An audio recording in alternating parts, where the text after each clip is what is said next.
Sambil-sambil Abang Din memandu ni, ada tak perkongsian kisah seram yang ingin dikongsikan? Boleh. Alright. So, Silakan Abang Din. kisah ni pernah saya ceritakan, tapi saya ceritakan kembali, mungkin ada yang tak pernah dengar. Alright, cerita ni berlaku di Lenggong. Ada satu kawan ni dia nak pergi kenduri kahwin. Dia daripada Kelantan, nak pergi kenduri kahwin kat Lenggong. Alright, so dia melalui lah lebuh raya. Terkejut.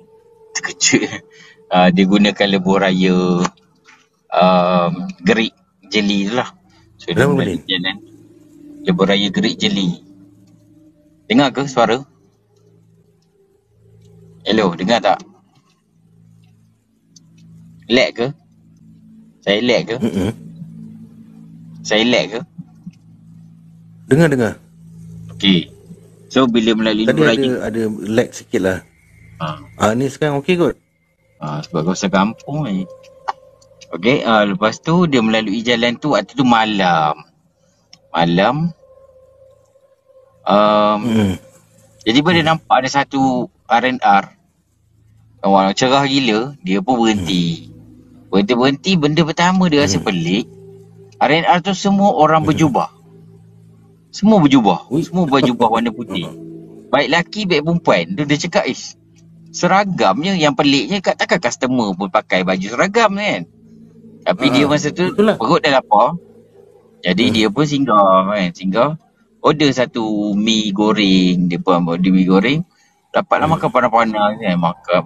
Makan. Lepas habis makan tu,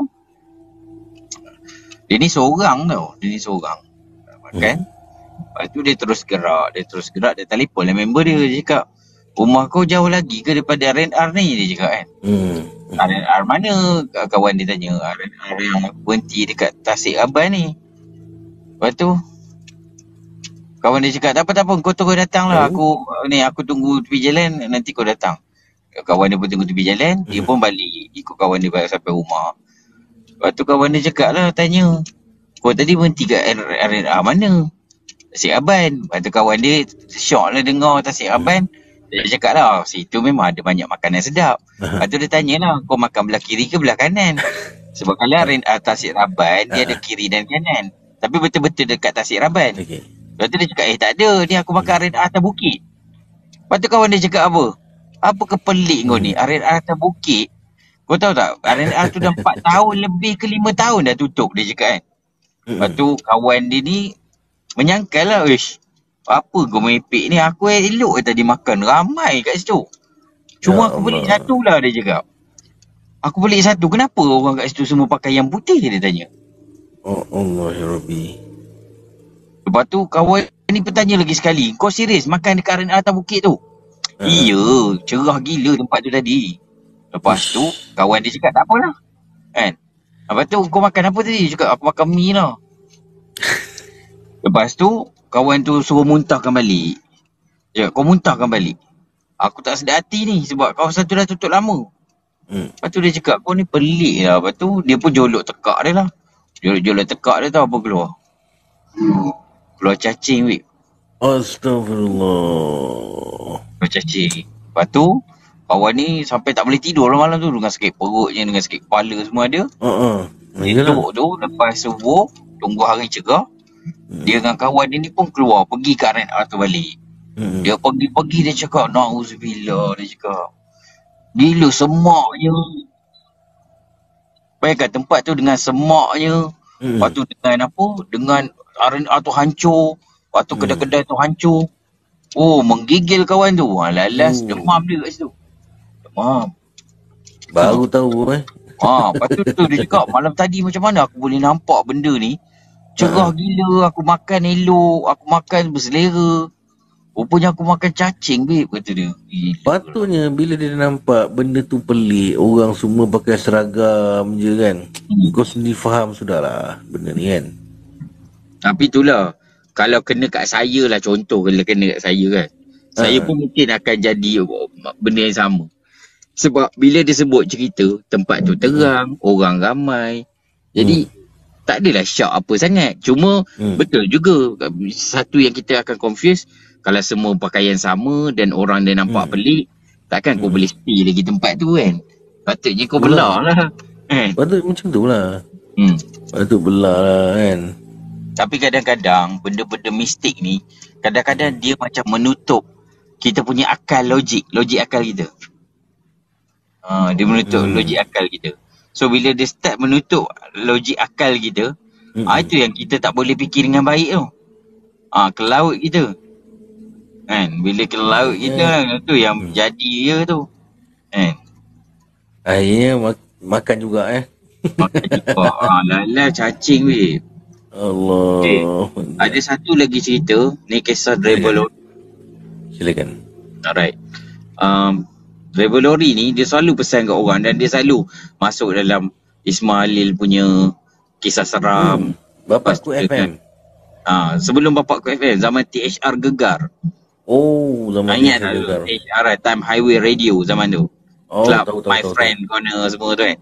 Dia selalu kat cerita dia cakap, saya tak percaya hantu lah, apalah kan. Kawan-kawan saya cerita saya gelak lah. Satu hari ni saya nak bercerita tentang hantu kan. Dia punya cerita macam ni. Dia ni bawa lori. So ada satu kawasan ni, Kelapa Sawit ni, tiba-tiba dia nampak ada pasar malam. Dia nampak pasar malam kan. Orang macam biasa lah, orang biasa je. Dia pun berhenti lori dia. Dia cakap, ish, mantap kat pasar malam. Masa tu nak dekat pukul 12. Dia cakap logik lah. Nak dekat pukul 12 ada pasar ni logik. Sebab kat KL pukul 2-3 pagi ada pasar.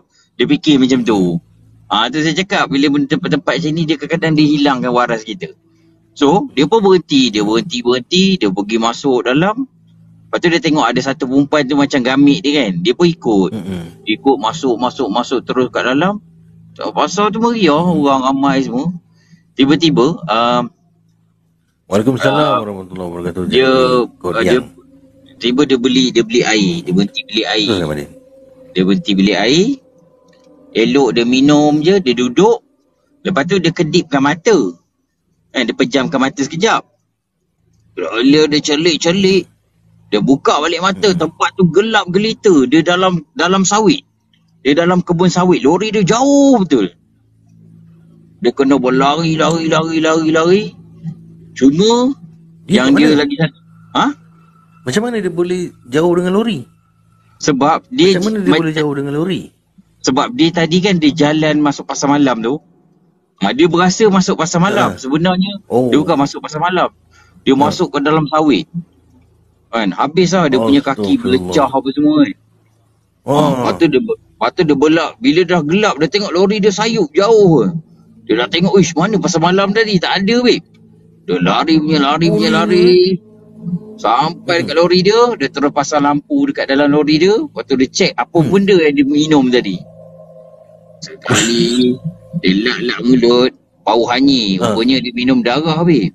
Astagfirullah. Dia minum darah. Darah tu datang daripada macam tempurung kelapa lah macam tu lah. Dia hirup darah. Dia buang benda tu lah. Dia buang tempurung kelapa tu. Dia start lori dia belah. Dia belah lebih kurang kira tempat jauh, tempat yang terang sikit. Dia berhenti. Dia ni lah, dia basuh muka dia, basuh tangan, bau hanyir apa semua kan. Padahal dia dah buang dah tempurung kelapa dekat tempat yang mula-mula dia ni tu tadi. Tapi sampai je kat situ, dia tengok tempurung kelapa bersepah dekat dalam lori dia menggigil dia, terkencing-kencing dia kat situ kan. Masya Allah. Lepas tu dia cakap, aku dalam manusia yang paling tak percaya benda-benda tahayul, benda-benda hantu ni.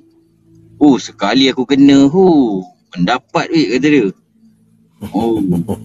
Bayang kan dalam sawit tu kan. Lepas tu esok tu siang tu dia melalui jalan sawit tu. Lepas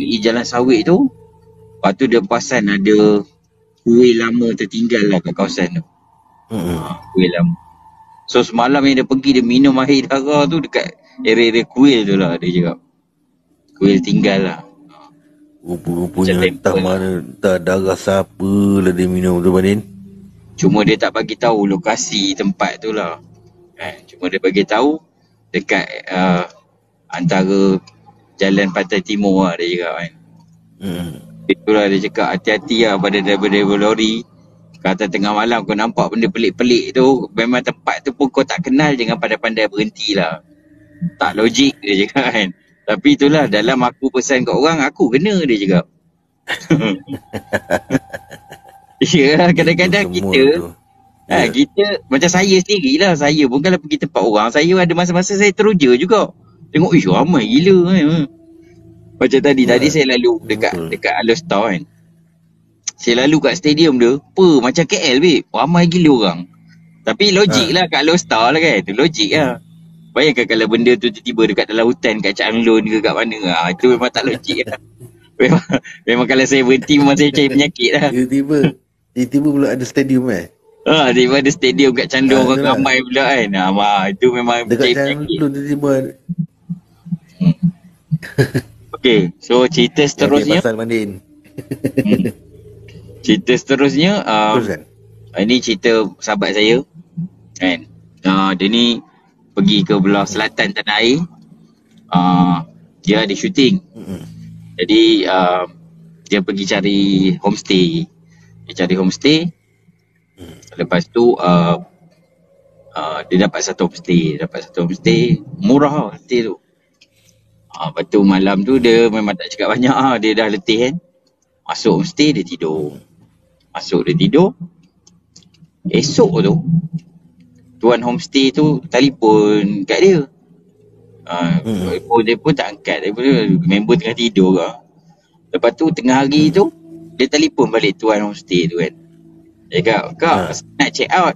Tu dia cakap, "Nak check out." "Kau nak check out mana?" dia cakap kan. "Kau masuk homestay akak pun tidak." "Homestay ni," dia cakap. Alah, akaknya main dia cakap kan. "Saya dah tidur dah semalam ni." Kan? Akak serius. Kau yang main-main ni akak rasa. Sebab akak dalam homestay. Akak tengah duk main homestay ni. Sebab akak ingatkan memang kau nak tidur sini. Sebab homestay akak tu jenis kita order, dia letak kunci dekat tepi pintu, kita pakai password kan. Dia jenis macam tu sebenarnya. Tapi kawan saya ni, dia pergi masuk homestay tu, dia buka-buka terus masuk kan. Lepas tu akak tu cakap, "Kau bagi location mana homestay kau tidur tu. Akak nak pergi tengok kan." Lepas tu dia bagi location kat akak tu kan. Akak tu cakap, "Kau tahu location kau bagi ni kau kat mana?" Dia cakap, "Kat mana?" "Ni kat kubur Cina ni," kata. Lepas tu cakap, "Serius lah kak? Habis tu sekarang kau kat mana?" "Sekarang saya dalam bilik," dia cakap. "Kau try lah keluar rumah tu, kau keluar bilik tu." Dia keluar betul-betul tempat orang nak letak keranda Cina tu. Dia tidur. La ilaha illallah. Lepas tu dia cakap apa? "Semalam aku memang masuk taman," dia cakap. "Aku masuk taman, aku perasan aku parking kat kereta dekat dengan kereta orang. Lepas tu taman ni cerah. Lepas tu aku masuk pintu, aku buka-buka pintu tak kunci. Aku masuk, aku tidur lah. Sebab aku mengantuk," kata dia. Rupanya bila akak tu cakap aku kat kubur Cina, aku cek-cek memang aku kat kubur Cina. Yelah, dia mengantuk. Dia kata aku keluar-keluar memang aku tengok aku dekat dalam satu rumah yang Cina pakai untuk ni lah. Cina pakai untuk apa nama, nak buat kepenghunian lah. Kan? Bermakna malam tu dia tidur. Tutupnya pandangan tu ditukar kepada dimensi yang bilik. Jadi bilik Kereta member saya betul-betul dekat dia dah terlanggar sikit dah jirat Cina kat kawasan tu. Kereta dia antara jirat Cina dengan jirat Cina, kereta dia tengah-tengah. Saya duk risau apa? Saya cakap, kau bayangkan kalau malam tadi tu siang lah kan. Masa yang dia dah telefon dah siang, yang malam dia check in malam. Tu saya cakap dia, kau bayangkan malam tu kalau kau salah pandangan mata, kau contohlah termasuk gaung, maknanya kau antara mangsa yang pernah masuk gaung kan. Pasal cerita ni pernah berlaku dekat kalau tak silap saya lah belah selatan jugalah, yang ada satu sungai tu kering. Satu sungai kering, patut ada orang nampak bangkai kereta. Rupanya cek balik, jenazah tu adalah jenazah yang 4 tahun lepas hilang. Maknanya kereta dia terjun sungai, tak ada siapa pun tahu. Faham tak? Takut jadi kes macam ni lah. Kan? Kan saya pernah cerita kat Malaysia ada lebih kurang 1,700 orang pernah hilang, betul? Betul. Jadi di antara 1,700 tu, mungkin 100 kes ataupun lebih pada 100 kes yang macam tu. Terjatuh gaung lah. Terjatuh dalam sungai lah. Kan? Macam tu lah. Dan benda ni tak bukan, mungkin ada juga terkait dengan benda-benda mistik. Sebab tu saya selalu ingatkan semua pendengar ataupun penonton untuk tolong kenal pasti tempat yang korang nak pergi. Tolong ambil tahu keadaan dan juga geopolitik ataupun geografi tempat tu dan juga sejarah tempat tu untuk keselamatan diri.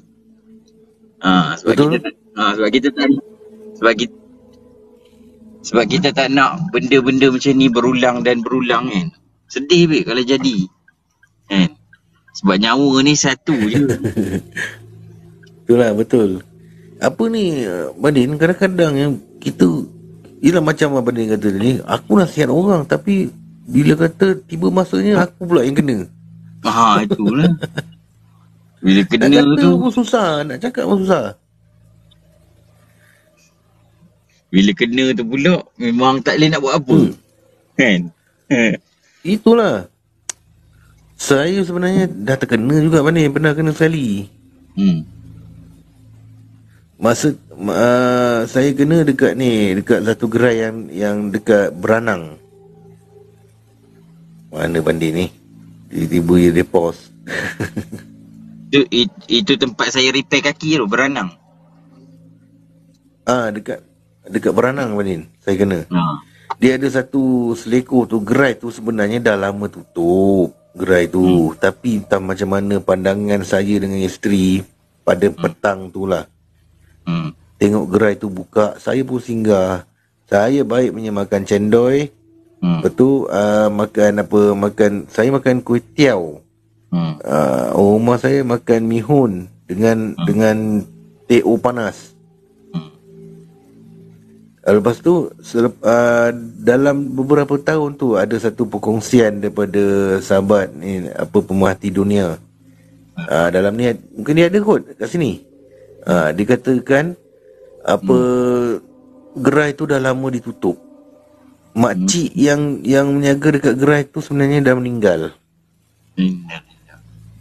Bermakna saya dapat tahu kisah ni beberapa tahun. 2 tahun selepas baru saya dapat tahu. Tapi dah pernah singgah kedai tu? Saya pernah singgah. Kedai tu katalah kedai tu dah tutup selama 4 tahun. 4 tahun dia dah tutup. Dan tapi 2 tahun lepas saya pernah singgah. Dah makan?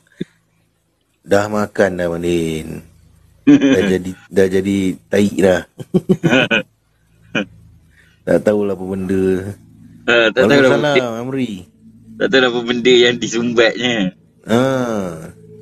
Saya mula-mula rasa macam alamak, apa benda aku makan. Saya cerita pada orang rumah saya, bang apa kita makan ni tu bang. Amri makin handsome sekarang. Awak lah handsome. Rasa apa tu bos? Tak sedap lah. Tak sedap.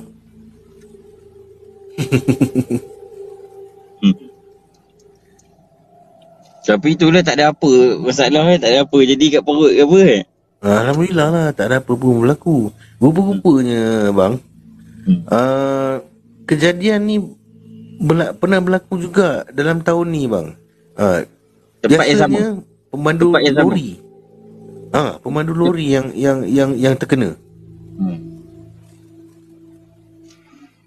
Dan gerai tu kan masih ada sampai sekarang gerai tu, tapi memang gerai tu memang dah nampak usang sangat lah. Cuma benda tu dia akan berlaku pada orang luar, seperti mana abang kongsikan pada kami kan. Orang luar yang akan terkena benda tu. Saya terkena masa tu sebab saya masa tu baru pindah di Semenyih. Saya sekarang menetap di Semenyih. Masa perkara tu berlaku saya baru pindah. Itu yang terkena tu kot. Abang Bob Ringo, apa khabar bang? Ada Abang Bob masuk? Ada. Bob, Okey, takut lah dia kata. Okey, cerita seterusnya berlaku di Kelantan. Berlaku di Kelantan. Kisah dia macam ni. Ada satu keluarga ni lah, dia balik Kelantan lah. Ada satu lokasi ni. Lepas tu dia nampak ada satu session minyak meriah gila lah. Orang ramai, lepas tu sibuk kan.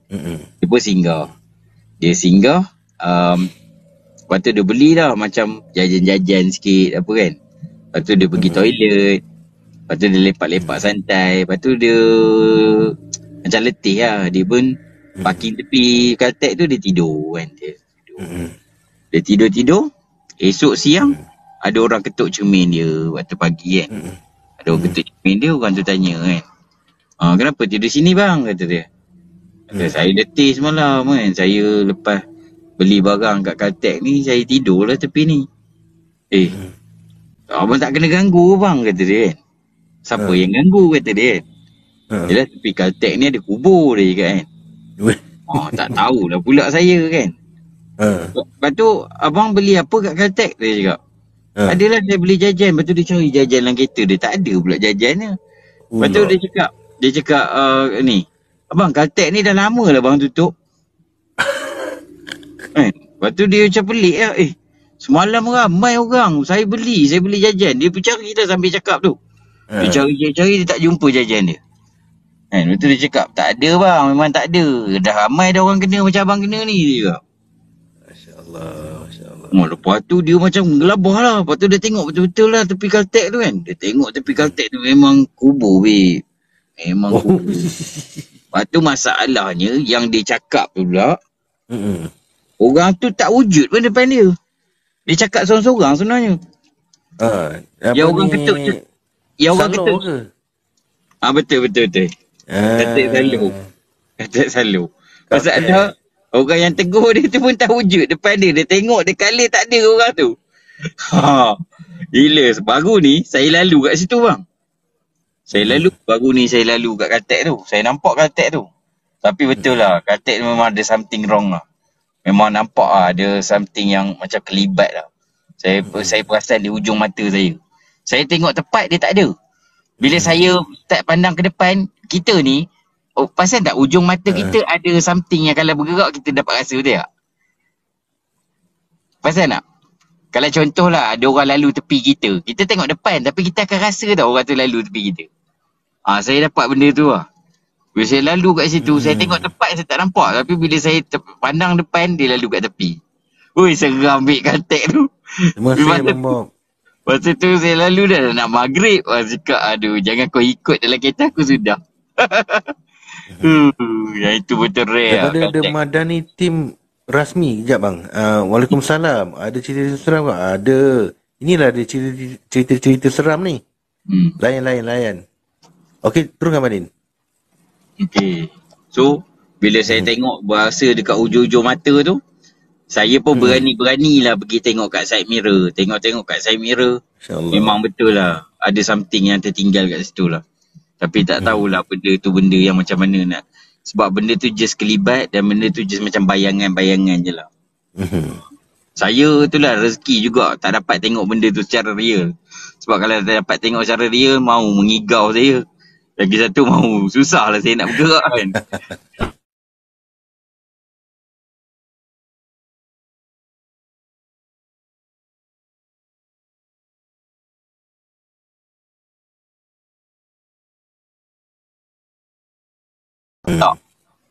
Sebab kadang-kadang kita manusia ni kita ada satu psikologi, macam nak cakap kita ada psycho dalam otak kita tau. Kadang-kadang otak kita terbayang benda tu, itu yang bahaya. Benda tu tak ada pun. Tapi kita terbayang benda tu. Ini nama je illusion lah. Illusion. Sebab saya pernah kena illusion yang kritikal dulu bila saya kerap kena macam sampuk lah apalah. Dia sampai satu tahap saya nampak batang pisang atau pokok pisang pun saya rasa macam benda tu macam something. Perasan tak kalau daun pisang waktu malam belah bawah dia jadi warna putih tau kalau kalau dia kena cahaya bulat. Itu pun saya rasa itu macam pocong padahal daun pisang je. Itu yang bahaya. Okey, siapa nak naik kotak boleh naik apa ni, Abang Madani boleh naik kotak kalau apa ni boleh apa request. Nak berkongsi cerita, silakan. Boleh. Kadang-kadang itulah, saya pun pernah juga bang. Kan, saya nampak, saya ambil gambar, wih, pocong sekali tengok chat betul-betul, rupanya daun pisang. Macam tu hari yang ada satu viral tu, dia takak gambar dekat cermin kereta dia. Lepas tu dia kata itu pocong. Bila orang zoom balik, rupanya taik burung. Kan taik burung kan putih. Ya Allah ya Rabbi. Tu bila orang zoom nampak taik burung kena kat cermin, ada nampak kesan percikan kan. Mana confirm Boleh taik burung. mana ni, boleh apa ni, boleh naik bang. Naik je bang. Ini kena warning pula ni, apa hal ni? Bila masa pula kita cakap apa? Kasar. Tak ada mana dia cakap kasar. Kadang-kadang TikTok ni pun pening juga. Kita pun tak cakap kasar, tak ada mencarut, tak ada bergaduh. Apa, kita cuma berkongsi. Tak ada gaduh apa semua kan. Pening lah dia ni. Itu illusion tu bang. Memang dalam paranormal pun memang ada, sains paranormal pun ada belajar juga bang benda-benda ni. Sebab apa tahu? Kalau saya cakap satu benda lah kadang-kadang punca penyakit kita juga berasal datangnya daripada emosi kita. Sebab tu penting menjaga emosi. Perasan tak orang yang suka dengki, khianat, sakit hati, putus hati ni, kejap-kejap nanti tak lama tu mesti dia kena sakit jantung ke, darah tinggi ke, buah pinggang ke. Abang Bob main ni Abang Bob. Sebab mood dia tak jaga mood dia dengan betul. So bila dia tak jaga mood dia dengan betul, badan dia, sel badan dia akan berubah-ubah. So bila sel badan dia berubah-ubah, dia akan ganggu sistem badan dia. Hello? Lag ke? Saya lag ke? Saya lag ke? Ada lag sikit ni. Dah okey dah. So berbalik pada tadi, bila kita tak jaga emosi kita dengan betul, dengan baik, itu dia akan mengganggu sistem tubuh badan kita. Dia akan ganggu. Bila dia dah start ganggu sistem tubuh badan kita, siap lah, macam-macam benda akan jadi. Sebab tu pentingnya menjaga emosi. Sangat penting menjaga emosi. Sebab kalau kita tak boleh jaga emosi kita, tu yang boleh mengganggu jiwa kita. Perkara-perkara macam ni kan. Betul. Dan bila kita tak kuat, tambah kalau kita tak jaga solat, kita kurang selawat dan sebagainya, gangguan-gangguan syaitan tu lebih kuat dan akhirnya kita boleh tewas. Kita boleh tewas. Itu yang kalau perasan macam kita berlaku perempuan selalu kena. Terus kan? Dia kalau macam berlaku perkara macam ni, sebenarnya kita kena kawal kita punya panik. Kena kawal. Kalau tak kawal, tengah memandu, kemungkinan besar akan berlakunya kemalangan. Betul. Saya sebenarnya dah 2 kali tahu. Saya terkena masa tengah memandu lah, saya diganggu lah. Dan satu tu saya dapat kawal, yang satu lagi saya tak dapat kawal. Yang pertama tu masa kedua-dua cerita ni memang waktu saya pergi kerja lah. Sebab saya kalau pergi kerja ni sekitar jam 5 pagi saya keluar rumah dah. Sebab saya duduk di Semenyih dan bekerja di PJ kan, di Petaling Jaya. Memang orang kata kawasan laluan tu memang laluan jam lah kan. Kalau kita keluar lewat, memang lewat lah kita sampai tempat kerja kan. Betul. So saya ambil keputusan, memang saya keluar seawal jam 5 pagi untuk mengelakkan jam di area Ceras tu. Masya Allah, jalan tu memang teruk jam dia. Ada satu kisah yang pertama ni, masa tu saya diselekoh Lekas Highway. Daripada Lekas Highway kita nak mengalah ke Kajang kan. Saya ada nampak ada seorang lelaki t-shirt putih, seluar jeans, dia berjalan dekat tepi highway itulah, dekat jalan rumput tepi highway tu. Dia bawa helmet, lepas tu dia jalan kaki lah. Saya tengok saya bila saya dah tengok macam tu, saya cakap kesian Muhammad ni, mungkin motor dia rosak ke apa kan. Jadi saya pun cuba untuk menghampiri lelaki tu. Niat tu memang nak bantulah sebenarnya. Tapi bila saya dah makin hampir, saya tengok apa yang saya heran, saya tengok baju dia penuh dengan darah, tahu.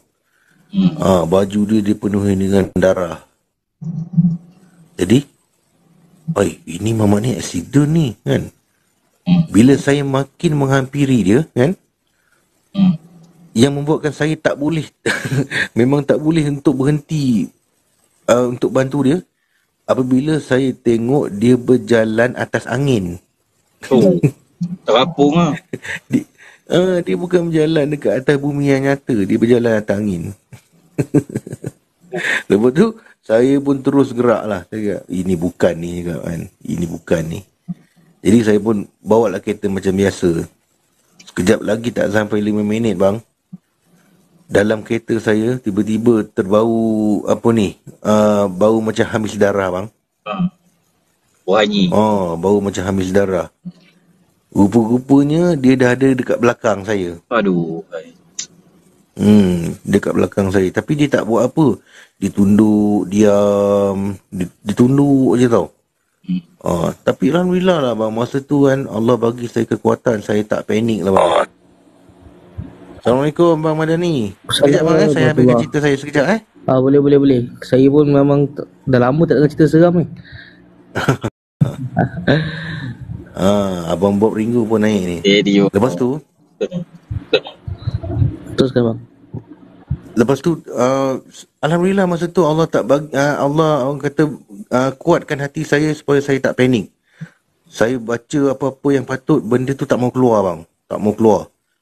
Lepas tu saya teringat, masa tu saya teringat, saya azan lah. Saya pun azan lah dalam kereta. Bila dah azan dalam kereta bang, barulah benda tu hilang bang. Benda tu hilang dengan berserta dengan bau dia sekali. Jadi masa tu saya teringat lah pesan orang tua-tua lah kan. Kalau berlaku perkara-perkara yang macam ni, berhentikan kereta dekat tepi.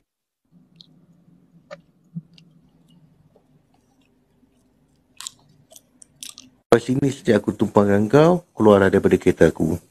So saya buat berhenti dekat petrol pump lah masa tu kan, dekat highway Grand Saga. Dah berhenti kat situ, buka empat kereta, pintu kereta. Saya pun cakap lah, aku tumpangkan kau sampai sini, sila keluar. Masa saya cakap macam tu je bang, benda tu macam ada angin yang menerpa kat muka saya bang. Benda tu keluar. Lepas tu saya lepak dulu, seokok dulu dalam 10 minit, baru saya teruskan perjalanan. Alhamdulillah lah, daripada situ sampai ke tempat kerja tak ada apa-apa lagi gangguan. Yang cerita yang kedua pula ni bang. Cerita yang kedua ni, saya panik. Tapi alhamdulillah nasib baik tak ada kemalangan jiwa yang berlaku. Cerita yang sama juga, saya pergi kerja seawal jam 5 pagi. Masa tu saya melalui kawasan Saujana Impian dekat Kajang. Okey. Sampai dekat situ bang, saya tengok dekat depan saya ni ada satu lelaki. Dia bawa motor kan, Saya pun dah lupa lah dia pakai jaket color apa ke apa semua, saya dah tak ingat lah bang. Dia tak pakai helmet bang.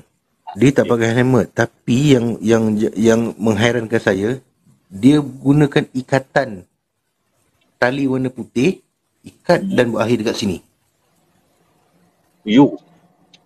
Itu jadi pada mula-mulanya saya ingat mula-mula saya ingat, ni Sing ni dia takut teban dia terbang kan. Sing kan dia tak pakai helmet kan. Dia tarik teban ni. Dia gunakan tali tu untuk getah. Supaya teban dia tak terbang. Saya tengok, orang ni tak pakai teban ni kan. Saya pun overtake lah motor tu. Masa saya tengah overtake motor tu bang kan, dia boleh pandang saya bang macam ni bang. Macam tu bang. Dia boleh buat Dengan macam tu muka dia pucat bang. Muka dia pucat.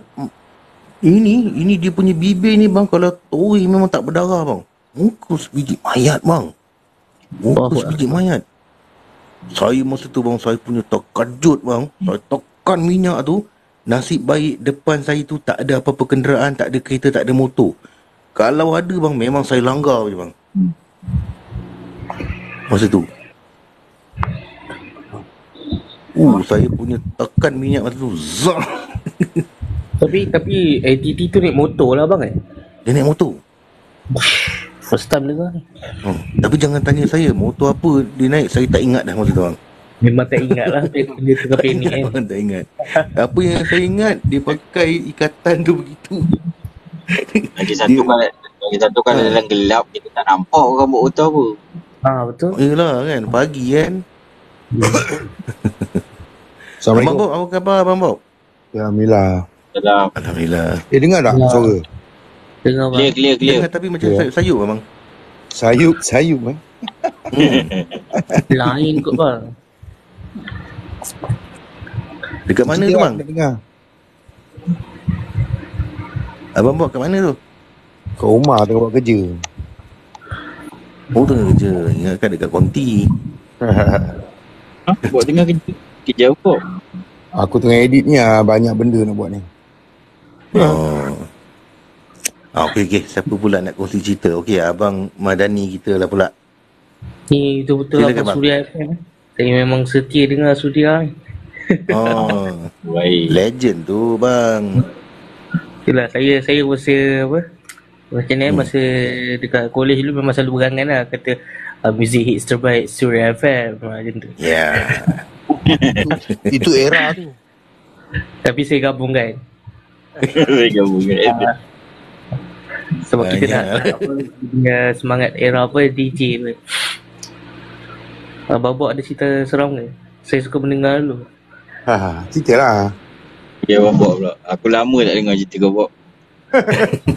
Gila rindu gila. Aku rasa aku tak live dengan Bob dekat setahun tu. Oh, yelah. Lama tu.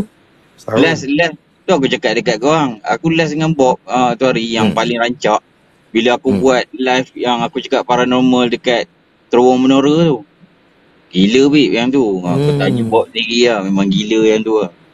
Ramai Kak demam ni. Kak Syah, Assalamualaikum. Salam. Assalamualaikum Kak Syah. Terima kasih adik. Ya, aku pasang mic. Boleh bang. Okay. Yang panggil saya Madani bang, panggil saya Danish. Abang Beza dah kenal lah. Danish. Okay. Abang Okay, Danish, silakan. Saya adik lagi bang. Adik lagi Adik Danish, silakan. Bawah 25 lagi. Okey. Bahaya lah. Kalau ada Sebaya Bob lah. Sebaya Bob 25. silakan. Berkongsi. 25 bayar anak aku Syul. Waalaikumsalam Kak Syah. Terima kasih adik Kak Syah. Macam abang tu lah. Salam. Kisah saya kisah macam budak-budak je lah. Kisah kata bila kita ada orang kata kelebihan mata boleh nampak benda-benda halus ni. Memang nak tutup tu mula-mula memang nak tutup, tapi bila dah lama-lama selesa pula dengan kelebihan orang kata kasyaf mata terbuka. Okay, saya first melihat masa saya darjah 1. Time tu saya berada di rumah nenek saya lah. So time tu semua orang tengah siap-siap malam terakhir Ramadan. Okay, malam terakhir Ramadan. Time tu nenek saya tiba-tiba lepas saja takbir raya, lepas isyak tu, terus nenek saya macam menjerit-jerit. Okay, lepas tu saya pun pergi ambil air cola tu, saya tak tahu. Tiba-tiba arwah pokda saya kata, tadi saya memang tak ingat cerita ni, tapi dia ceritakan balik. Dia kata time tu saya buat apa tahu, saya ambil dulang dengan air tu, saya ketuk kepala nenek. Rupanya yang saya ketuk tu bukan nenek saya. Jadi Itu lembaga yang tak dikenal pasti. Sampai satu ketika tengok rupanya nenek saya dah meninggal lah dekat belakang. Kiranya macam saka lah, saya jumpa saka. Hello, Assalamualaikum. Dengar tak? Assalamualaikum. Dengar tak? Clear tak? Oh, jantan. Oh, jantan tu. Jantan ni. Okey, sambung. Tu pasal saka tu. Pasal saka. Kita ni Dia dengar Okay, cerita ni memang panjang sebab dia bukan berakhir pada Reza 1 je. Sampai sekarang pun saya masih ingat lagi kisah tu dan dia masih menghantui saya. Okay, masa Reza 1 tu, habis itu nenek pun dah meninggal apa semua. Okay, dia berhenti dalam 2 tahun. So sambung Darjah 4. Darjah 4 tu saya dengan sepupu semua kita memang tidur serambi lah, tidur dekat bawah tu. Lagi ramai-ramai betul yang bapak saya semua tidur atas. Kita orang saudara, saya kata Abang Latif, boleh teman saya tak? Dia kata teman apa? Nak pergi tandas, okey, nak minum air apa semua kan. Lepas tu Abang Latif tu pun dia tertidur sambil duduk lah. Saya kata, bang, siapa kat sebelah abang ni? Time tu lepas tu Latif kata, ni bukan nenek kita. Lepas tu macam kita dah menangis tau. Time tu kan dah jam 4. Abang tu saudara tu dah macam form 4 kan, dia dah besar kan. So dia tak takut sangat, kita ni dah kecil lagi kan. So apa yang saya ingat dah jam 4 tu memang memori saya ingat. Dia kata ni kan nenek kita, asal tak salam, asal tak bagi nenek air apa semua kan. So saya kata kan, nenek apa, berpakaian memang macam abang cakap tu lah, dia ada ikatan kat kepala tu. Lepas tu memang berlumuran darah lah. Yang saya hairannya nenek siap bagi makan dekat abang Atik tu. Lepas tu arwah pok dia pun dia buka silat lah, tak semena-mena saya nampak daripada atas. Memang arwah pok dia saya melompat daripada tangga tu. Dia kata, "Cis, celaka kau kaum jin. Kau memang tidak berpuas hati lagi dengan keluarga kami. Bukankah kami telah membunuhmu 2 tahun yang lalu?" Rupanya dia tak dibunuh. Rupanya yang kena bunuh tu kembar dia. So saka ni arwah nenek disimpan 2 berkembar lah, saka kembar. So dia dah habis kat situ. Tahun yang seterusnya dia bersambung, dia masuk dalam mimpi saya dapat kain kuning. Saya pegang dan arwah pok dia saya tampar saya. Dia kata, "Kenapa kau pegang kain kuning tu?" Dia kata, "Sebab kau dah terima saka." So sampai sekarang saya tak boleh buang benda tu. Memang saka tu, berkembar tu ada dalam diri saya sampai sekarang. Cuma sekarang ni saya tak bagi makan, tak bagi apalah. Cuma risau pada anak-anak cucu saya. Tapi Danish kalau saya nak bertanya lah sikit. Macam kalau kata macam urusan ibadah, awak buat urusan ibadah macam solat, semua ada masalah tak? Ada, wajib. Saya akan bau, saya akan bau keringan, saya akan bau darah, saya akan bau dengar bunyi bayi, saya akan dengar bunyi orang melompat atas siling, macam-macam benda lah yang saya akan. Betul. Sebelum nak solat tu pun, ambil wuduk tu pun dah, saya kata katil saya tu dah bergegar. Bawah katil kalau saya tu dah macam solat di masjid atau surau, macam mana? Di masjid saya akan nampak satu entiti yang besar dekat belakang-belakang orang. Dalam masjid. Tapi entiti tu dia tak boleh buat apa-apa lah. Dia hanya berdiri dan saya tanya imam, setelah saya pergi, dia kata itu khadam kepada seseorang. Sebab tak semua benda yang saya dekat semua orang tu, tak semua orang ada. Saya kata dekat imam tu. Cuma dia tak boleh buat apa-apa lah. Dia tak boleh buat apa-apa. Tapi bila orang tu keluar je, orang tu akan sakit kepala, dia akan gauk kepala. Kan kita tengok kadang-kadang orang keluar daripada tempat amal ibadah, dia macam sakit-sakit kan. Padahal dia boleh buat amal ibadah, tapi badan dia dah bising-bising. Rupanya benda-benda makhluk ni, entiti ni dia dah buat kerja. Kadang ada orang tu dia tak tahu pun dalam badan dia dah ada. Tapi saya nampak. Dan saya punya saka berkembar saya tu saka berkembar saya tu dia tak mengganggu saya. Dia cuma bagi tahu orang ni ada ni, orang ni ada ni. Macam tu. Saka tu dia just menunduk je lah. Dia kata, selagi kau tak bagi aku makan, selagi tu aku tak berkhidmat, cuma aku bagi tahu kau apa benda yang boleh mengganggu kau tu saja. Dia berniat lah untuk saya bagi dia makan, tapi saya tak akan bagi. Sebab first saya akan bagi, dia akan ikut. Ropok dia dah pesan, jangan bagi dia walaupun sekali. Nanti dia akan kata buatlah benda-benda yang kita sesat apa semua kan. Cuma risau pada anak cucu je lah. Anda kahwin belum? Bertunang. Cakap ni tunang ada kena ganggu apa-apa? Oh, dah Ada. bertunang. Dia dah kena. Dia kata apa dia, adik saudara dia tidur dengan dia. Dia kata adik saudara dia mengangkat sampai sebut-sebut nama saya. Mengangkat tapi bukan dekat lantai, kat ceiling. Oh. Saya pun tak tahu apa benda tu. Saya tak tahu apa amalan nenek saya. Arwah dia pun memang dia tak nak cerita. Saya tanya papa lagi, memang dia tak nak cerita. Dia kata benda tu memang ngeri lah bagi dia kan. So saya kata tak apalah kan, satu hari nanti mungkin akan terbongkar lah kisah yang saya lalui ni. Ada usaha kan untuk berubat tak? Setakat ni tak ada satu ustaz pun yang berjaya. Memang ada usaha lah untuk berubat. Ustaz tu kata kita dah cuba keluarkan dia masuk balik. Oh ya ke? Sebab takut dia ada perjanjian besar. Sebab Perjanjian dia ada perjanjian. Memang dia kata cucu nombor 8, saya lah cucu nombor 8, dia akan bagi arwah nenek. Dia dah letak perjanjian. Apa pun kadang-kadang diorang ni dia buat perjanjian darah lagi. Kalau perjanjian darah ni boleh dia sampai habis darah, baru perjanjian tu batal. Sampai saya mati lah. Mana ada manusia boleh habis darah? Habis darah maksudnya mati Mana lah nak habis kan? darahnya? Sebab keluarga saya pun keluarga saka kok. Tapi suka tu ada dekat orang lain lah. Tapi saya tengok lah macam mana kehidupan dia. Teruk dia kena. Dia saka ni. Saya kena sampai sekarang kena kurap. Kurap saya macam sebulan elok, sebulan datang balik. Kulit lah.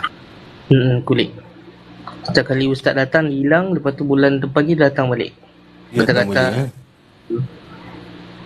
macam Bob dia tak ada saka tapi dia pusaka. Bob pusaka bagi surat kan. Dia sakai Jepun makanan. Sakai sushi. Saya ada kisah kedua lah. Lampu Tadi tu kisah saka lah kan. Kisah kedua ni adalah pasal makanan dan pelaris. Okay, saya kan Hello. Teruskan. Silakan. Baik. Ni cerita terakhir saya lah. Lepas tu abang Bob lah sambung Okay, ini pasal pelaris. Ini memang saya demam panas selepas saya nampak entiti tu. Demam panas saya 3 minggu. Memang orang kata apa, memang tak nampak apa-apa. Saya bangun, lepas tu tidur balik. Kira macam resah je lah. 24 jam tu tak nak solat, tak nak apa, tak nak makan. Memang badan saya jatuh selama 3 minggu. Okey, pada malam pertama tu saya dekat kolej. Saya dan kawan-kawan saya memang nak makan. Kawan kita orang tu, seorang tu Tafiq, tidak kata jangan makan dekat kedai, nama kedai ni Mama Ana. Jangan makan kat kedai Mama Ana ni, dia ada pelaris. Saya kata mana ada, takkanlah kat kolej kita kan kolej Islam. Takkanlah pula ada orang nak pakai pelaris. Pasal student je pun kan. Rupanya betul. Dan kita orang makan tu, rupanya saya makan tu adalah macam muntah satu benda tau. Sampai kawan saya kata, mai sini aku rasa kau punya mata hijab tu dah tertutup sekejap. Mai aku buka balik, lepas dia bukakan saya balik tu, saya nampak satu benda yang memang luar jangka. Saya tak tahu makhluk apa. Tangan dia sangat-sangat panjang, dia muntah gigi taring panjang dan dia mengibar-gibarkan kain dia. Memang bau dia, ya Allah. Saya kata ini memang pelaris besar ni. Rupanya dia ada kedai dekat tempat-tempat lain. Dia tak nak dekat kolej tu dia ditukarkan. So dia nak macam pelaris tu pihak kolej tu tetap terima dia juga, tak nak tukar orang lain. Memang saya balik tu, masuk asrama balik, saya memang demam lah. Memang kawan-kawan kata kau ni jenis teruk dah ni kan, panggil ustaz apa semua kan. Lepas 3 minggu baru okey. Saya tak tahu lah entiti apa, memang besar. Memang kata dia terkibar-kibar, bau memang bau. Sebab saya pernah, saya ambil kos nurse dulu. Okay, so saya memang pernah bedah sesat mayat. Memang bau mayat yang memang busuk ya amat. Memang busuk ya. Itu saja yang saya boleh kongsikan. Tapi memang pelaris ni memang dia ada makhluk masuk macam ni. First time juga lah saya, soalnya umur saya hidup. Saya kena umur saya 20. Sekarang saya dah 23 nak ke 24 kan. So saya 20 tu memang seram lah. Cuba apa Babang ada pandangan tentang makhluk entiti tu? Abang Din kita, Abang Bob kita. Bombok. Aku rindu suara dia. Abang Bob macam tengah membaca je. Tengah membaca jalan cerita yang saya ceritakan Oh kan Sebenarnya macam ni tau. Kalau kita sebut pasal pelaris ataupun orang bela-bela ni kan, boleh dengar suara. Jelas. Kadang-kadang dia macam ni tau. Dia pun tak tahu yang datang tu siapa. Faham tak? Dan selalunya ayat-ayat pelaris ni datangnya daripada orang bagi ayat kan, macam tu kan. Tapi kita tak tahu siapa yang datang, apa yang tu. Jadi kadang-kadang kita pun tak tahu siapa yang kita bela ni kan. Jadi masalah tu selalu terjadi. Sebab kita main ambil je. Sebagai contoh, aku kenal Din, kalau kau nak ayat kedai kau power, kau ambil ayat aku ni kan. Tapi kita tak tahu siapa yang datang. Tapi kadang-kadang ada setengah orang tu, kita tengok setengah-setengah manusia ni, dia tak tahu sama ada dia main ambil je, dan dia tak tahu siapa yang bernamping kat situ. Mungkin orang benda-benda dekat situ kan. Macam kita pernah dengar cerita tak pasal saka ni, tiba-tiba dia boleh membunuh orang kan. Macam mana dia boleh membunuh orang? Tapi sebenarnya dia pun tak tahu. Dia pun mungkin dia tak pernah tengok kan. Dia punya ni benda-benda macam ni selalu terjadi sebab kita main terima, receive all apa saja kan. Itu je masalah kat kita lah. Sebab kita nak mana dia pun tak tahu yang dia tu memiliki saka lah Abang Bob kan. Memang selalu orang tak tahu. Macam kita pun sendiri pun tak tahu kita ni keturunan saka rimau ke, saka lembu ke kan. Tak tahu. Sebab aku pernah, ini pengalaman lah, aku pernah tengok orang kan. Aku tak adalah saka-saka ni kan. Tapi aku tengok pengalaman orang. Aku tengok macam ada setengah orang tiba-tiba jadi helang, jadi rimau, jadi macam-macam lah kan. Macam kesurupan lah maksudnya. Tapi dia sendiri pun tak tahu aku ni apa sebenarnya kan. Sebab kadang-kadang dia sampai membunuh. Yang aku cakap tadi tu, sampai membunuh tu sebenarnya kadang-kadang dia sumpah. Sebagai contoh dia sumpah. Dia sumpah sebagai contoh, aku matilah kau kan. Tiba-tiba saka dia ni datang, tiba-tiba terus hentam orang tu sampai mati. Tak tahu kan. Masya Allah. Jadi kita ni tak apa tahu ni? Bunga kata apa ni? Saya tapi dari tadi kenapa kejap naik kejap turun? Apa kena dengan titi ni? Apa yang kejap naik kejap turun tu? Apa udung bara, bunga udung bara? Saya tak faham. View ke light? Tu naik tu. Naik je. Kalau view memang View memang nak naik turun. Awak saya nasihatkan Madani ni siapa? Danish saya. Danish. Awak kena cari juga siapa-siapa yang boleh berubat. Takut nanti dia memudaratkan family apa semua kan. Sebab saka ni dia bukan benda ni bukan macam mana tahu. Dia sampai satu saat kita akan jadi anxiety nanti. Memang saya dah ada anxiety pun bang, tapi saya kawal lah. Ada dua benda dalam kehidupan kita. Sama ada benda tu adakah betul-betul saka ataupun you adalah pengidap anxiety. Saya takut tu. Sebab anxiety, dia takkan cakap dia macam dia cakap aku anxiety lah apa benda. Tak ada. Dia kalau boleh nak cuba elak dia kena anxiety kan. Jadi itulah kena ni apa, cari ada benda muncul depan aku, gila betul lah. Astagfirullahaladzim. Masya Allah. Kena cari lah. Tapi saya potong sikit Abang Beza punya cerita ada benda lalu ni 2 tahun lepas saya dah habis diploma tu time tu saya tengah call lah dengan kawan-kawan saya. Saya dulu suka konspirasi punya cerita lah, Prince Smith bla bla bla bla semua tu kan. So satu malam tu saya tengah cerita pasal Prince Smith tau dengan kawan-kawan saya, dekat 4 orang kita orang call. Saya tersentak sekejap, ada benda angin macam laju. Lepas tu saya dengar bunyi budak gelak. Time tu memang saya kata astaghfirullahalazim, subhanallah. Lepas tu saya nampak satu nenek kebayan duduk dekat ruang tamu saya. So saya kata, weh, korang jangan cerita pasal prismate lah. Aku rasa prismate ni ada benda apa semua. Time tu lah buruk sangka pasal prismate kan. So macam pelik lah, apa yang berlaku ni kan. So sampai sekarang saya tak pernah kata berkongsi secara keseluruhan cerita tu. Tapi hari ni saya bongkarkan lah kot. Beranilah bongkarkan sebab semua sini dalam ni kan. So memang saya kata, apa suara budak angin lalu saya nampak dia ni kebayan duduk dan saya pusing balik hilang.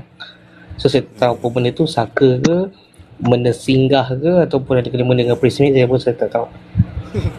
Tapi memang serius, memang seram. Sebab kawan-kawan saya pun kata memang dia orang bertiga pun rasa benda yang sama. Dia orang rasa seram sejuk. Yang benda yang lalu kat saya tu macam, dia kata bukan angin sejuk tau, angin panas, tapi memang bersuk pun. Tu saya rasa. Benda yang lalu kat aku tadi ni, kaki tak ada, kepala ke tak ada. Wah, hajo tu. Astaghfirullahalazim. Betul-betul kat tepi cermin aku. Wah, hajo tu je dah dia. Astaghfirullah. Kau kat mana ni, Din? Aku sekarang daripada Kok Diang nak ke Arau, Perlis. Kena putuskan saka tu. Dah putuskan, tapi dia datang balik sebab dia kata perjanjian. Dia kata sampai saya kahwin, ada anak nombor 8 baru dia putus. So takkan saya nak dapat anak sampai 8 orang.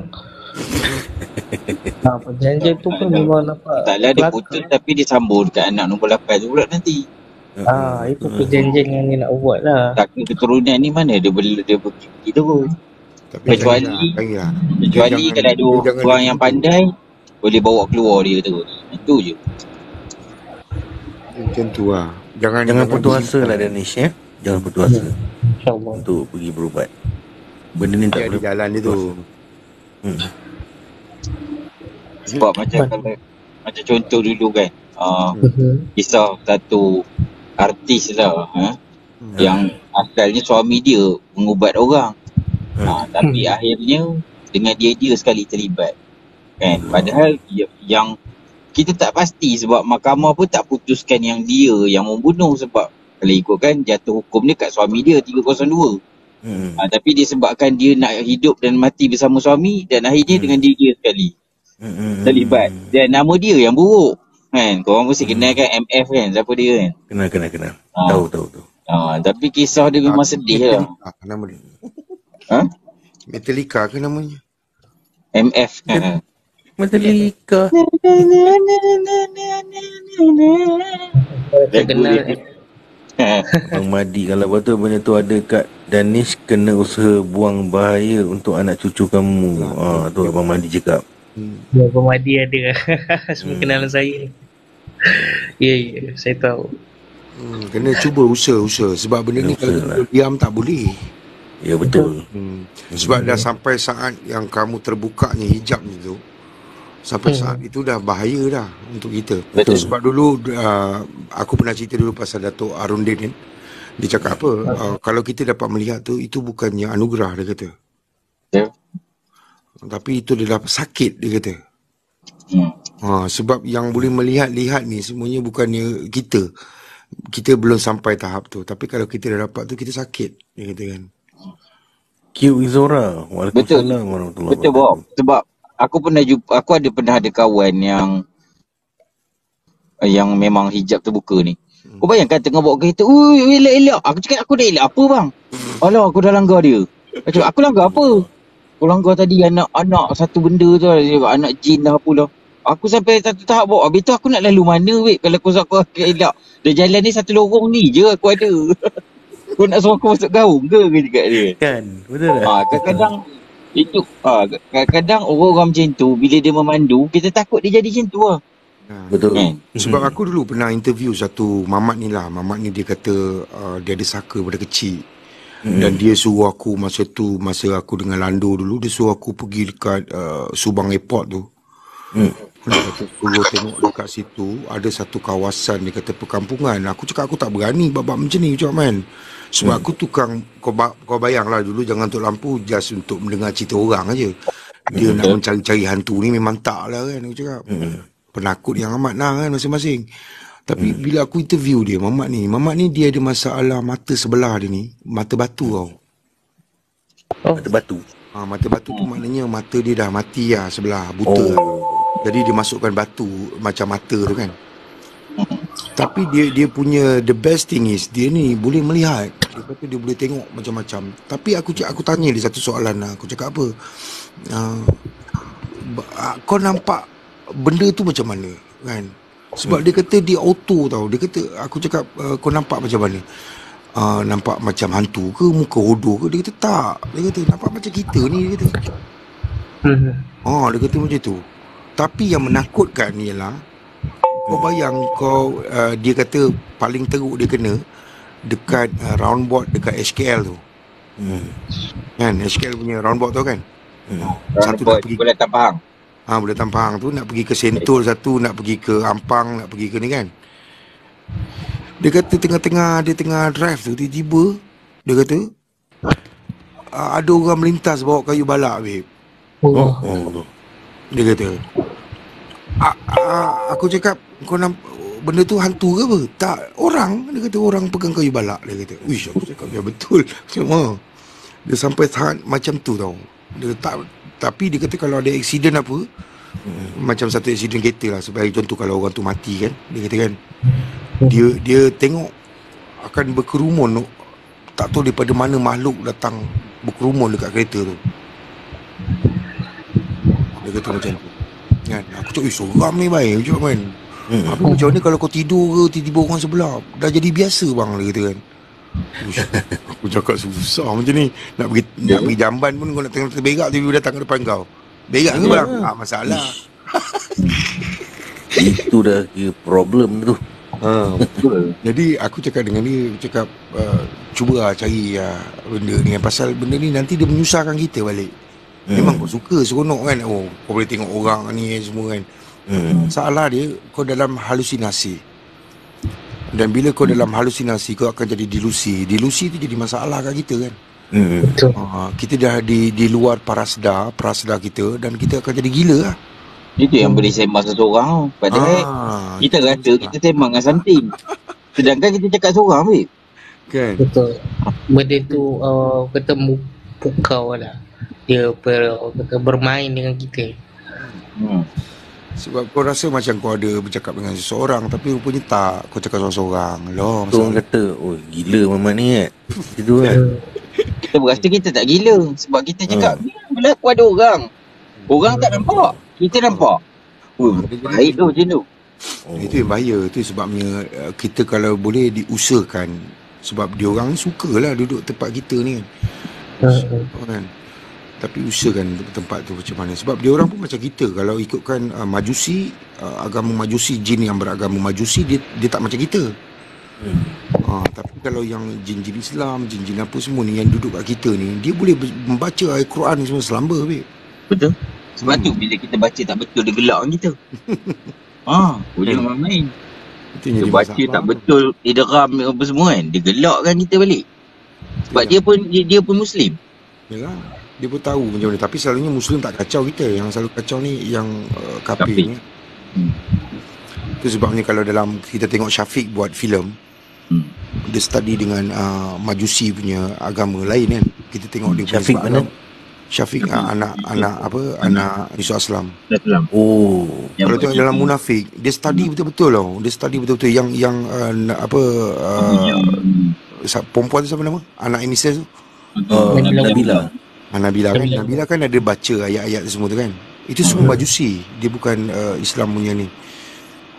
Memang dia study bab tu sebab dia tahu dulu keturunan-keturunan ni adalah Majusi. Sebab tu yang betul lah macam. Ayat tu ayat betul lah yang dibacakan tu. Dia baca betul-betul ayat Majusi. Memang dia study babe. Memang yang part 1 tu memang seram gila. Yang part 1 tu saya ada kisah. Yang part 1 tu saya tak tahu, tapi yang part 1 tu kan ada van terbalik tu kan. Munafik itu lain. Itu bukan cerita. Itu bukan munafik. Kita tahu. Itu cerita kurafat. Kurafat lah. Yang kurafat tu lah yang saya dapat rasa ada memang real entity, POCONG. Bukan berlakonan. dalam cerita tu sebenarnya dia orang tak ceritakan memang ada entiti yang betul. Sebab saya walaupun dalam movie saya boleh nampak. Macam tu Bila kita bercerita ataupun bila kita membuat sesuatu filem sebagai contoh kan, memang ada benda tu dah akan datang. Benda filem tu kisah-kisah macam dia kan. Dia memang memanggil lah orang kata. Menyeru lah. Dia pun bodoh, dia nak bermain. Tu sebab kalau dalam filem-filem ni kan, kalau Din pun tahu lah, kalau dalam filem ni mesti ada seorang ustaz punya jaga. Betul. Kan?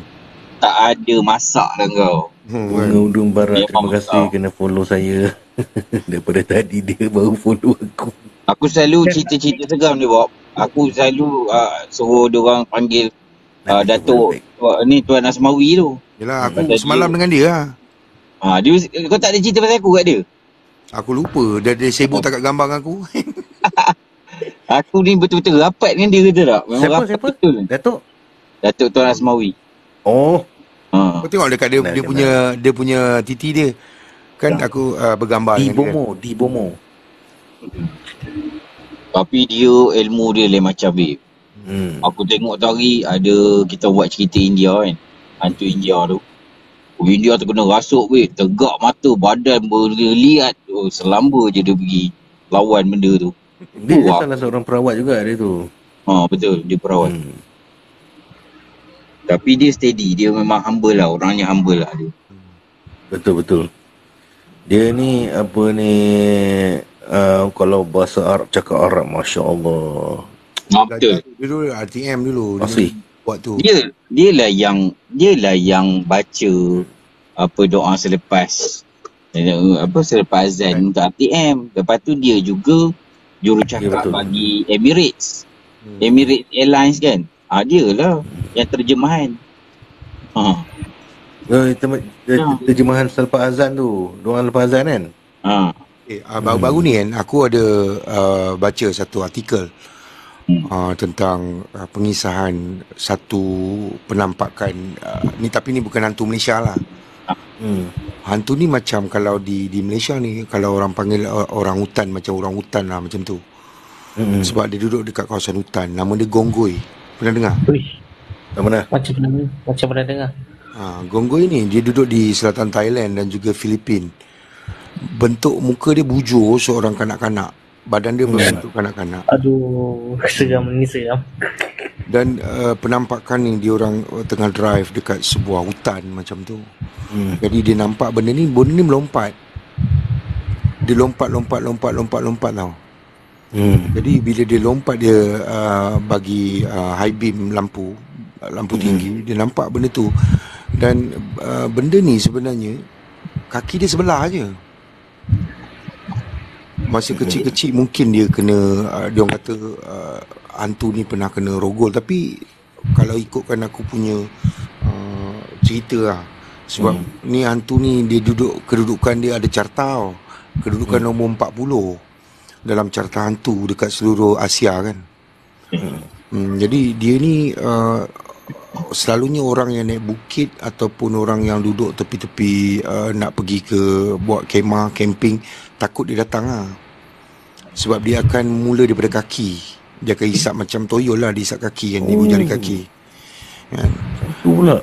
Lepas tu aku cakap, wah ni ada dia punya gen dia sama dengan toyol lah. Aku cakap macam tu kan. Sebab dia orang cerita dengan aku kan. Lepas tu aku pun cerita lah, aku tengok dia punya, tapi bentuk muka dia memang seram baik. Dia bujur tau, muka dia bujur ke depan. Dia macam dia tajam kan. Predator lah. Apa Gonggoi? Apa nama dia? Gonggoi. Mata dia ni bang sepet kan. Tak tahulah mata dia macam mana kan. Tapi dia kalau datang kat engkau, dia macam kita juga. Dia orang cakap hantu macam kita kan. Kalau jauh maknanya dia dekat, dan kalau dekat tu maknanya dia jauh kan. Allah. Tapi dia punya tu dia akan laungkan benda ni lah. Gonggoi datang macam tu. Ya Allah. Kan. Memang subhanallah. Dia macam Gonggoi ni. Aku try cari Asia punya ni kan. Dia orang punya pasal benda ni ada dalam National Geography dan juga Discovery kan. Dia ada cerita pasal hantu ni kan. Aku okey. Pasal yang lepas mungkin Kodin pernah dengar cerita kan, aku bagi tahu 40 antara carta. Aku pun tak tahu macam mana dia orang nilai carta tu. Hantu dia kata yang pertama is itulah. Orang nilai kalau ikutkan KPI dia berdasarkan berapa ramai orang cerita. Lepas tu aku cakap, aku tergelak seorang. Wah, ada carta aku cakap. Hantu yang pertama ialah hantu Malaysia dengan ni tau. Indonesia. Malaysia, Asia lah, Nusantara lah. Kita panggil hantu Nusantara. Dipanggil sebagai yang hantu penanggal tu. Allah. Itu yang nombor satu lah. Dia orang di dunia dia orang kata mengiktiraf penanggal tu adalah nombor satu dunia. Aku cakap tak seram lagi langsui aku cakap. Lepas tu dia orang gelak kan. Tapi itulah benda-benda macam ni lah kan. Tapi kadang-kadang benda ni menghiburkan lah sebab kita ni dekat Malaysia ni banyak hantu kan. Sebab kita suka meletakkan ada nama ni macam ni. Tapi kalau di Australia dia orang hanya takut pada satu je. Dracula. Bukan. Di Australia dia orang takut kepada Mr. Boogeyman nama dia. Boogeyman. Boogeyman ni dia seorang-seorang. Dia pakai baju macam maskar, pakai topi apa semua. Jadi dekat sana dia macam di overseas dia orang tak takut pada benda-benda yang nampak macam kita. Dia takut pada benda-benda yang berbentuk orbs dan juga dust ataupun kita panggil apa? Dust ni apa? Habuk. Dan dia orang lebih takut kepada benda-benda yang berbunyi macam tu. Pulses maknanya lebih kepada kerasukan dia orang macam tu. Dia tak macam kita lah kan. Tapi kalau kita kena tengok yang ada darah, boleh terbang apa semua kan. Itu je lah. Kita evil sangat.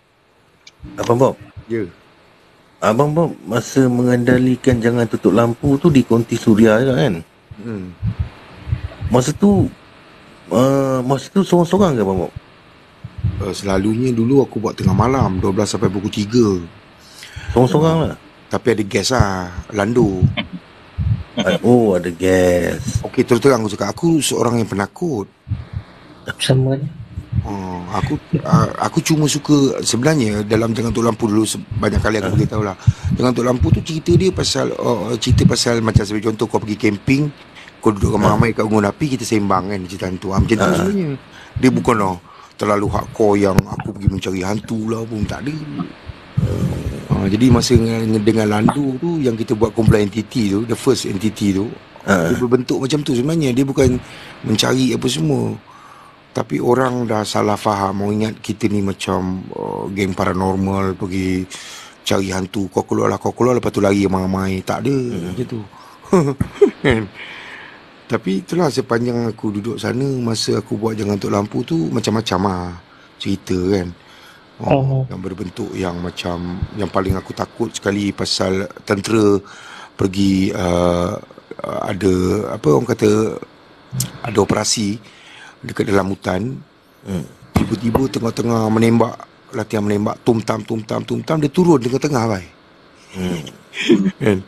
Dia turun tengah-tengah dan dia orang ni punya cemas ni, dia pada hujung sana tembak benda tu, mana boleh mati. Allah Akbar jawabnya kan. Siap balik bom tangan tu, mana boleh menutup. Punya takut kan. Tapi itulah antara kisah dia lah. Tapi yang paling aku rasa macam bukan cerita hantu, tapi dia rasa macam hantu, kisah yang tapi benda tu dah telah di-delete lah masa tu. Kes dia pasal dia ni seorang polis ronda bantuan kan, polis ronda bantuan kan, di highway Puchong. Tapi cerita tu memang sedih lah. Aku macam dia tak tahu dia macam mana kena, tapi aku isytiharkan dia sebagai buddy lah. Pasal apa, dia ronda dengan sarjan dia dalam kereta peronda ni. Dia tak macam mana, dia tengah orang kata nak curi-curi tulang lah, tengah pagi lah, pukul 2 pagi macam tu. Jadi dia nak curi tulang, tidur tepi jalan. Tiba-tiba datang satu kereta Peugeot 609 Peugeot yang belakang hatchback tu. Sudah macam Tak tahu. 609 609 509. 209. Sekali tak macam mana dia sudah hentam divider. Aduh. Dia hentam divider, dia hentamnya satu tiang piling tu, boom, dia hentam bawah di bawah apa jantas tu dekat pucung. Sekali pam tergulik, kereta tu boom, meletup, bukan meletup dah, terbakar kat depan enjin. Jadi kebetulan masa tu sarjan ni tengah tidur, dia macam perasan benda tu kan, dia lari pergi kat situ. Masa dia lari pergi kat situ, dekat tengah-tengah jalan tu, kau tahu dia nampak apa? Dia nampak kepala, babe. Aduh. Dia sudah nampak kepala tu pula perempuan. Masya Allah. Jadi tak macam mana kalau kita ni sebagai manusia, apa yang kau nak buat? Lari ya. Lari. Dan sebelah driver tu pula ada seorang lelaki. Mungkin power dia ke apa kan. Dia nak selamatkan tu, takut kereta meletup. Jadi tak macam mana dia pun balik ke kereta tu, ada pemadam api, dia pun padamkan api apa semua. Lepas tu dia fikir juga, dia kata apa dalam hati dia, dia kata aku takkan nak biarkan kepala tu tengah jalan. Ui. Kang lori sampai kang hantam kepala tu macam mana, dia kata kan. Jadi apa dia buat? Dia ambilnya baju apa benda, jaket tu, dia ambil kepala tu, dia campak balik dalam kereta. Masya Allah. Jadi tak macam mana, kebetulan masa tu dia dah call, dia kejutkan sarjan dia, semua polis semua datang, apa semua datang lah. Tapi masa tu dia tak tengok lah kepala tu dengan baju-baju dia dalam tu, dia kata. Jadi dia balik rumah. Macam mana nak mandi ni, masa dia nak mandi ni, dia nak ni semualah nak settle kan. Nak mandi ni, tiba-tiba masa kita shampoo kepala tu, kita pejam mata kan. Bila pejam mata ni, kita terperasan macam ada satu bayangan dekat depan. Kan? Bila bayangan kat depan, dia pun buka mata, tak ada apa. Tapi dia pejam mata masa dia shampoo kepala ni. Tiba dia terdengar macam ada orang cakap terima kasih. Terima kasih dia. Dia kata terima kasih. Dia terkejut dah. Dia kata apa benda ni, dia kata kan. Dia kata mungkin perasaan dia kot kan. Jadi dia tapi terima kasih lah. Dalam entiti maksudnya dia bukan terima kasih. Maksudnya dia marah kan. Kalau di alam sana. Apa? Lepas tu tak macam mana, start daripada hari tu dia ada satu perasaan. Perasaan dia macam dia terdengar satu bisikan. Bisikan tu maknanya bisikan supaya dia bunuh orang. Faham tak? Sampai satu saat dia tengah lepak dengan sarjan dia ni dalam kereta, tiba-tiba dia kata kau bunuh je dia tu. Kau pergi ambil sekarang ni, ada screwdriver kat depan tu, kau cocok je perut dia. Dia sampai saat dia tu. Sampailah satu ketika dia kata aku tak tahan lah, dia kata. Dia kata tak tahan pasal apa bang, dia kata. Saya tak tahan pasal tiba-tiba dia kata suruh bunuh bini dia yang baru mengandung. Allah. Sampai dia kata satu saat bang, saya buang semua pisau, buang apa, sampai saya potong ikan ni pakai gigi lah bang, dia kata. Ni bukanlah betul, tapi dia ibarat dia macam tu. Takkan bini saya nak masak pakai gigi, dia kata. Nak potong-potong tak ada, sebab pisau semua saya buang. Benda tu bisik kat telinga saya, dia kata. Tu saya kata tadi, terima kasih tu ada maksud tau. Saya ada belajar tapi saya tak berapa ingat lah. Maksud kalau entiti ni cakap terima kasih, maksudnya memang benda tu dah masuk dalam pandang kita. Dia tu lah yang kalau saya tahap nak belajar dulu. Mana terima kasih itu maksudnya dia nak berdamping lah dengan kita. Dia macam mana satu hari tu, dia sampai satu saat dia sampai tak boleh hidup. Dia asyik ada bisikan-bisikan tu je. Sampai dia balik kampung, dia nak penggal bapak dia punya kepala. Ya Allah. Dia sampai jadi saat tu tau. Jadi satu hari tu dia tak tahan dah, sampai dia kata benda ni sentiasa berada dalam diri dia. Dia termimpi-mimpi perempuan ni lah, perempuan yang mati tu lah. Dan akhirnya dia tak tahan sangat, dia sampai dia nak lompat daripada, nak bunuh diri lah. Dekat dia punya rumah flat tu kan dia orang ada dia bagi rumah flat kan. Dia kata saya nak bunuh diri bang. Dia kata saya tak tahan lah sebab dia bisikan. Sampai bisikan tu cakap kau terjun sekarang. Sampai masa tu lah Itu yang benda tu nak sebenarnya bang sampai satu saat Allah. masa dia tengah-tengah nak terjunan nak bunuh diri tu, tiba-tiba datangnya Jepam ni datang, Jabatan Pertahanan Awam. Pertahanan Awam betul. Ada satu brother ni dia kata pangkat jugalah, berpangkat. Dia kata dia macam pujuk dia kata. Dia pujuk jangan bunuh diri, jangan mengucap. Last sekali saya ikut, dia kata. Saya ikut dia, last sekali saya berubat dekat Seremban, dekat Rasah, dia kata. Bila saya berubat dekat Rasah ni baru saya tahu rupa-rupanya saya terkena badi bang. Jadi bila dia terkena badi ni dan akhirnya dia kata dekat 2 tahun juga saya tak boleh kerja bang, dia kata. Benda ni dia membisik kat telinga tu, dia kata sampai saya buang dan akhirnya sebenarnya dalam kehidupan kita ni sebenarnya sebab sebagai contohlah kalau ni lah antara petua lah, orang tua cakap kalau kita tengok aksiden kita jangan tengok muka dulu. Jenazahnya lah. Kita kena daripada selawat dulu. Lepas tu tak kisahlah Cina ke Melayu ke apa, kita jangan tengok muka, tengok kaki dulu. Daripada kaki baru tengok muka. Sebab kita ni selalu sibuk nak tengok siapa muka, siapa ni, Melayu ke Cina kan. Betul. Jadi dia kata petua dia kata daripada mana-mana pun kalau jadi aksiden ke apa, tengok daripada kaki dulu. Sebab badi ni adalah kesian sebenarnya. Perasaan kesian yang terlalu meluap. Dia beremosi. Ada yang sibuk nak tengok mangsa dan ada juga yang sibuk nak tengok nombor plate bang. Yang nombor plate tu. Tapi merembang kan kisah-kisah macam ni apa. Tapi Bob, aku zaman bujang tu. Kalau insiden, kalau engineer teruk ni, aku lah tukang kutip mata lah, tukang kutip otak, kumpul kan, bagi kat forensik. Tapi bila aku dah kahwin, aku dah tua ni lah. Bila aku fikir balik benda aku buat muda tu, aku cakap macam mana lah aku boleh pergi kutip otak orang lah, mata orang lah kan. Kadang aku fikir balik, gila lah. Sebab pada aku psycho benda tu sebenarnya. Psycho gila. Bahaya.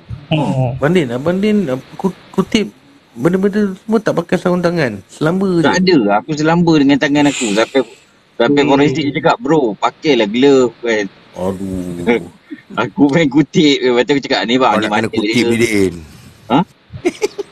Tapi bila kau cakap pasal tutup mata tu, bro, aku pernah alami benda tu dekat masa aku duduk Pahang, bro. Aku pernah alami benda tu. Setiap kali aku macam contoh aku terjun dalam sungai ke, ataupun aku pejamkan mata kan, aku nak mandi ke apa, aku akan merasa macam ada ular sawa nak datang dekat aku.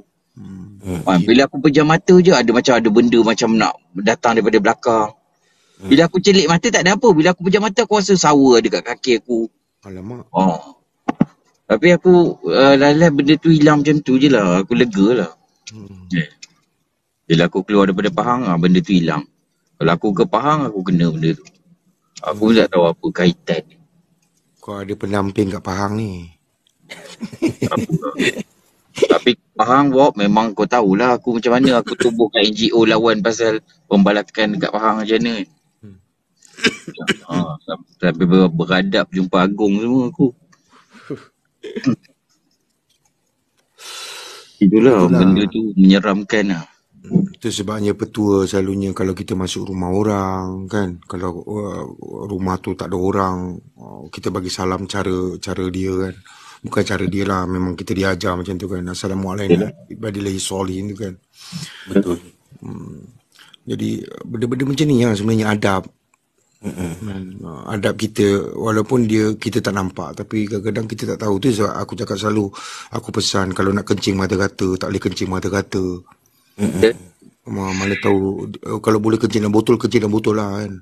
Yelah, betul lah. Kencing main belasah je. Sebab kita risau kita kencing-kencing tu atas kubur ke. Kubur Din, dia tengah karaoke Din. Kan, dia tengah karaoke, tiba-tiba dia kencing ke kepala dia. Tak berangin dia kan. Macam baru ni. Macam baru ni kalau kau tengok VTT yang apa Kak Dia yang kejap jangan scroll lagi. Kan dia buat VTT baru ni. Dia cakap jangan buang air panas dalam sinki. Sebab Betul. ada anak jin dalam tu yang boleh hangus dan boleh terbakar dan ada yang mati. Dan nanti akan ada gangguan dalam rumah tu. Benda tu bunyi macam kelakar Bob. Yelah. Bunyi memang kelakar tapi sebenarnya benda tu betul. Kan sebab dalam sinki ni memang kita buang banyak benda macam contoh darah-darah ayam, darah ikan, kan, benda-benda yang kotor semua kat sinki. Kan kalau macam dekat jamban ni najis saja. Betul. Macam kat situ bila melibatkan darah-darah lah, benda pelik-pelik, apa sisa-sisa makanan kita tu, memang benda tu memang satu benda yang memang yelah benda yang orang kata kotor lah. Uish, lagi sekali babe. Dia lalu lagi. Astagfirullahalazim. Apa benda lah tempat ni? Aku dah sampai arau ni. Kau buka video kau. Masalah tengah drive tak boleh kan, kena ban. Tu masalah dia.